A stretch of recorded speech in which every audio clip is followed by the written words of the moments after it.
Hello easy शिक्षा express channel में आपका बहुत बहुत स्वागत है। मैं हूं गौरव और आज हम अपना नेक्स्ट टॉपिक कवर करेंगे। बट नेक्स्ट टॉपिक पे चलने से पहले जो हम लोग ने पिछले टॉपिक में रिले और जीन्स थ्योरी के बारे में जो पढ़ा था, वो देखिए वो थ्योरी फेल हो जाती है एंड में जाके, क्योंकि उन्होंने जो है एब्सोल्यूट टेम्परेचर पे सारी की सारी इक्वेशन को उन्होंने ड्राइव किया था। तो इस वजह से ये थ्योरी फेल हो जाने की वजह से दूसरी थ्योरी आई फिर। तो दूसरी थ्योरी जो हमारे सामने आती है वो एक्चुअली में उसका नाम है प्लैंक थ्योरी। ठीक है, प्लैंक थ्योरी जो आती है, प्लैंक बोल सकते हैं, प्लैंक रेडिएशन ऑफ लॉ बोल सकते हैं, या प्लैंक क्वांटम हाइपोथेसिस भी बोल सकते हैं। तो Planck radiation law, Planck radiation law में देखिए क्या है कि प्लैंक जो थे उन्होंने जब एक्सपेरिमेंट को ब्रीफली देखा तो उन्हें ये समझ में आया कि इसमें कुछ रेडिकल चेंजेस हो रहे हैं। अच्छा देखिए, रेडिकल चेंजेस क्या होते हैं? रेडिकल चेंजेस का मतलब होता है सेल्फ ट्रांसफॉर्मेशन। तो देखिए प्लैंक ने क्या किया, अब देखिए इसको एक स्ट्रक्चर फॉर्म में हम देख लेते हैं, फिगर कैसे बना के, तो आपको अच्छे से याद रहेगा। तो प्लैंक ने क्या ऑब्जर्व किया? ऑब्जर्व उन्होंने किया कि जो हमारा इनक्लोजर वाला जो एक्सपेरिमेंट था उसमें जो चेंजेस आ रहे हैं वो कैसे चेंजेस है? Radical changes. रेडिकल चेंजेस का मतलब होता है सेल्फ ट्रांसफॉर्मेशन। रेडिकल चेंजेस का मतलब होता है self transformation. Self transformation, self transformation होता है। तो सेल्फ ट्रांसफॉर्मेशन में हम देखें तो देखिए जो इन्होंने क्या बताया कि जब हमारा स्पेक्ट्रम ऑफ ब्लैक बॉडी होता है तो उसके लिए उन्होंने नंबर ऑफ ट्रायल उन्होंने परफॉर्म किए, number of trial, number of test उन्होंने परफॉर्म किया। तब उन्होंने एक क्लासिकल फिजिक्स थ्योरी के अकॉर्डिंग उन्होंने इसको एक्सप्लेन किया कि एक्चुअली में क्या हो रहा है। तो देखिए इन्होंने क्या रेडिकल चेंजेस के बाद इन्होंने एक्सप्लेन क्या किया है? एक्सप्लेन किया है कि स्पेक्ट्रम ऑफ ब्लैक बॉडी कैसे मतलब कैसे इन्होंने कैसे हो रहा है उस चीज़ के बारे में इन्होंने बात किया। तो ब्लैक बॉडी, ठीक है, स्पेक्ट्रम ऑफ ब्लैक बॉडी इन्होंने समझा। तो इन्होंने इसके बारे में एक्सप्लेन किया है। कैसे एक्सप्लेन किया? इन्होंने नंबर ऑफ ट्रायल किए, नंबर ऑफ ट्रायल्स परफॉर्म किए। नंबर ऑफ ट्रायल्स परफॉर्म करने के बाद इन्हें क्या मिला? इन्हें जो मेन चीज़ मिलती है जाके उसको बोलते हैं प्लैंक थ्योरी। अब देखिए इतना हमें समझ में आया कि प्लैंक रेडिएशन ऑफ लव में क्या बोल रहा है। प्लैंक रेडिएशन में इन्होंने चेंजेस देखे, रेडिकल चेंजेस देखे। रेडिकल चेंजेस का मतलब होता है सेल्फ ट्रांसफॉर्मेशन। उन्होंने एक्सप्लेन किया क्या? Spectrum of a black body. और देन नंबर ऑफ उन्होंने ट्रायल परफॉर्म किए, देन उनके पास क्या मिला? Planck theory. अब देखिए प्लैंक थ्योरी तो उनको मिल गई, पर एक्चुअली में प्लैंक थ्योरी के अंदर चीज़ें हैं क्या? तो देखिए ये जो प्लैंक थ्योरी जो बनी है ये क्लासिकल फिजिक्स के अंडर में आके बनी हुई है। इसमें जैसे कि पीछे हम लोग पढ़ रहे थे कि रेडिएशन जो होता है, फ्रिक्वेंसीज और वेवलेंथ के बारे में हम लोग बातें कर रहे थे, पर एक्चुअल में जो ये हमारा इंक्लोजर होता है और इसके अंदर जो ये ब्लैक बॉडी कोटेड होता है चारों तरफ, इसमें जो भी इलेक्ट्रोमैग्नेटिक वेव, ईएमवी वेव जो होती हैं जाती हैं, तो इसमें जब ये एब्जॉर्प्शन इसके अंदर जो होता है वो एक्चुअली में किसके फॉर्म में होगा? वो एनर्जी के फॉर्म में होगा, ई के फॉर्म में होगा। एब्जॉर्प्शन जो होगा एनर्जी के फॉर्म में होगा।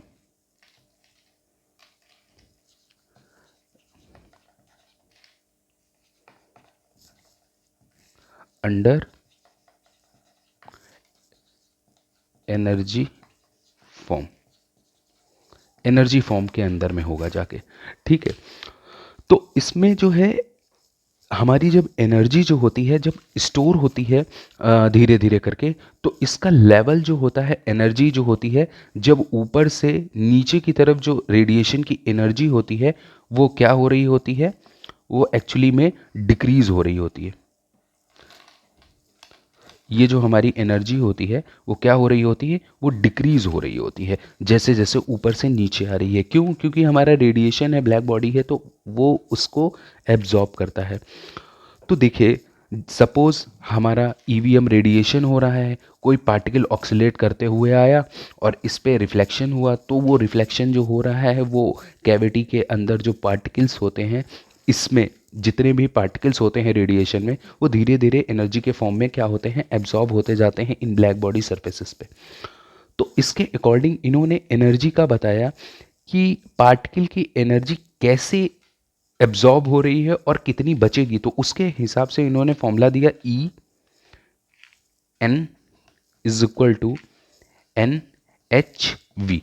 देखिए, एन एन तो हमारा इंटीजर है, एन इज इक्वल टू 0,1,2 ले सकते हैं।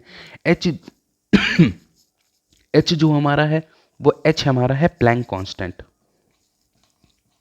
प्लैंक कांस्टेंट, प्लैंक कांस्टेंट है। अब देखिए, प्लैंक कांस्टेंट की वैल्यू जो होती है, इसको एच से डिनोट करते हैं, और एक्सपेरिमेंटली इनकी वैल्यू क्या आती है, 6.625 इंटू 10⁻⁻³ जूल पर सेकेंड, जूल सेकेंड, ठीक है। ये एक्सपेरिमेंटली आती है। तो पार्टिकल जो होता है, जब इसमें क्या होता है, जब इमिट करता है, देन इसमें आके इसकी जो एब्जॉर्प्शन हो रहा होता है इलेक्ट्रोमैग्नेटिक एनर्जीज का, तो वो किस फॉर्म में होता है, number of integer multiple by the quantum value. इसको हम लोग बोलते हैं क्वांटम वैल्यू। ये हमारा इंटीजर हो गया। तो इस पार्ट को हम लोग क्या बोलेंगे, क्वांटम वैल्यू, क्वांटम वैल्यू बोलेंगे। इतना समझ में आ रहा है? अब देखिए, जब आप समझिए, जब कोई पार्टिकल, जब भी वो ऑक्सीलेट करता है, ऑक्सीलेट अगर कर रहा है बोल रहे हैं, तो इसका मतलब है वो वेव नेचर भी फॉलो कर रहा है, ठीक है। तो जब वो ऑक्सीलेट करता हुआ आता है तो उसमें कुछ फ्रीक्वेंसी भी होंगी, ठीक है। सपोज कि हमारा ये कोई पार्टिकल है और ये ऑक्सीलेट करता हुआ आ रहा है, ठीक है। ये पार्टिकल लिए, ये पार्टिकल है हमारा, और पार्टिकल ऑक्सीलेट कर रहा है, हमारा क्या कर रहा है, तो फ्रीक्वेंसी, इसकी फ्रीक्वेंसी जो होगी, फ्रीक्वेंसी जो होती है वो हम लोग v लेते हैं, इसमें स्मॉल v से डिनोट करते हैं। तो इसमें कुछ फ्रीक्वेंसी भी होगी।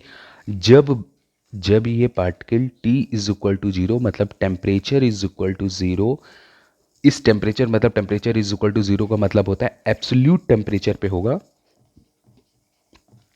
एब्सोल्यूट टेम्परेचर पे होगा। जब t इज इक्वल टू 0 होगा तो एब्सोल्यूट टेम्परेचर बोलेंगे। तो जब ये एब्सोल्यूट टेम्परेचर पे होगा तो ये ये पार्टिकल किस फॉर्म में हमें नीचे मिलेगा, ये हमें मिलेगा लोअर एनर्जी स्टेट में, या फिर लोएस्ट एनर्जी स्टेट में हमें ये मिलेगा, ठीक है। अगर सपोज इसी जगह पे पार्टिकल, अगर इसी में ये केस अगर 1 ले लीजिए, ले लें, तो एब्सोल्यूट टेम्परेचर पे अगर सपोज टेम्परेचर हमारा यहाँ पे हायर है, टेम्परेचर हायर है, तो ये जो हमारा पार्टिकल होता है वो किस एनर्जी स्टेट पे आएगा, वो higher energy, higher energy state में हमें मिलेगा ये पार्टिकल।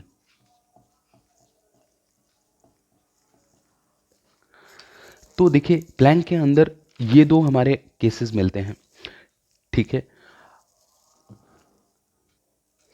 अब देखिए, ये दोनों केसेस यहाँ पे ख़त्म हो जाते हैं। ये केस फर्स्ट था और ये केस सेकंड होगा हमारा, ठीक है। तो ये केस सेकंड के अगर टेम्परेचर हायर है और वो टेम्परेचर एब्सोल्यूट पे है, तो देखिए इसके आगे जो है, इसके आगे एनर्जी डेंसिटी जो होती है उस कैविटी में कैसे स्टोर हो रही है, उसके बारे में इन्होंने दो फॉर्मूले दिए हैं, अकॉर्डिंग टू फ्रीक्वेंसी और अकॉर्डिंग टू वेवलेंथ। तो देखिए, इसको कैसे हम लोग यू से डिनोट करेंगे, क्योंकि एनर्जी है, तो V and temperature T. V क्या है, फ्रीक्वेंसी है, तो ये फ्रीक्वेंसी के फॉर्म में अगर हम लोग फॉर्मूला लिखते हैं तो ये लिखेंगे a pi, pi v square upon c cube multiply h v e की पावर एच वी लेमडा के टी, सॉरी लेमडा नहीं होगा इसमें, सिर्फ के टी आएगा क्योंकि फ्रीक्वेंसी का फॉर्मूला है इसमें, तो ध्यान रखिएगा के टी टेम्परेचर है तो n-1। ये फॉर्मूला किसके अंडर में है, इस जगह देखिए v है, तो ये जो हमारी एनर्जी डेंसिटी को बता रहा है उस कैविटी में कितना है, ये किसके लिए है, द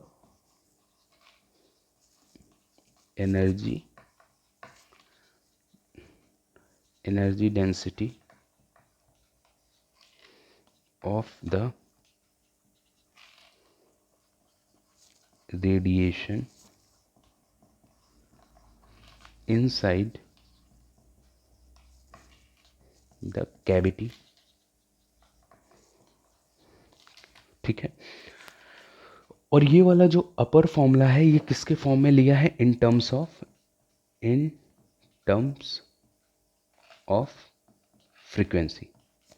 फ्रीक्वेंसी के टर्म्स में अगर हमें फॉर्मूला लिखना होगा किसके बारे में, energy density of the radiation inside the cavity. ठीक है, एनर्जी डेंसिटी जो होती है उसके बारे में, कैविटी के अंदर किस फॉर्म में या कितना स्टोर हुआ वो।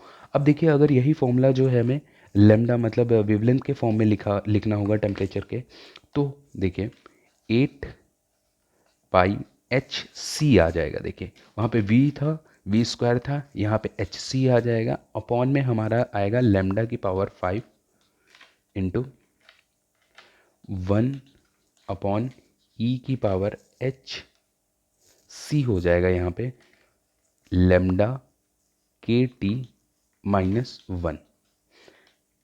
देखिए के क्या है, के हमारा कांस्टेंट है, टी टेम्परेचर है, सी जो है हमारी लाइट है, स्पीड ऑफ लाइट, एच जो है प्लैंक कांस्टेंट है। ठीक है, और देखिए एच सी जो है हमारा इसमें लेमडा के फॉर्म में मतलब वेवलेंथ के फॉर्मूले हैं, इस वजह से यहाँ पे एच सी आया रेडिएशन को डिनोट करते हुए। तो ये किस फॉर्म में आएगा, इन टर्म्स ऑफ वेवलेंथ।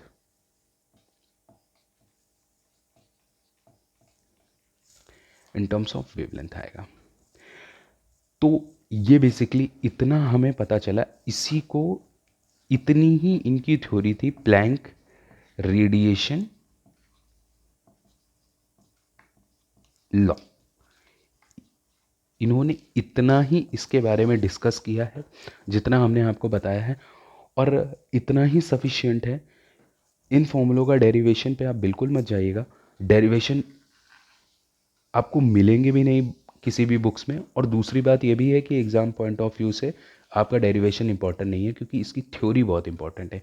जो केसेस हैं, किस वजह से इन्होंने परफॉर्म किया, रेडिकल चेंजेस की वजह से, मतलब सेल्फ ट्रांसफॉर्मेशन हो रहा था, उस वजह से प्लैंक ने जब ये चीज़ें ऑब्जर्व की तो नंबर ऑफ ट्रायल्स किए, देन उनके पास जो रिज़ल्ट आए, जो केसेस आए, वो हमने डिस्कस किए, और जो हमारा ये फॉर्मूले निकल के आए हैं ये बहुत इंपॉर्टेंट हो जाते हैं एग्ज़ाम पॉइंट ऑफ व्यू से।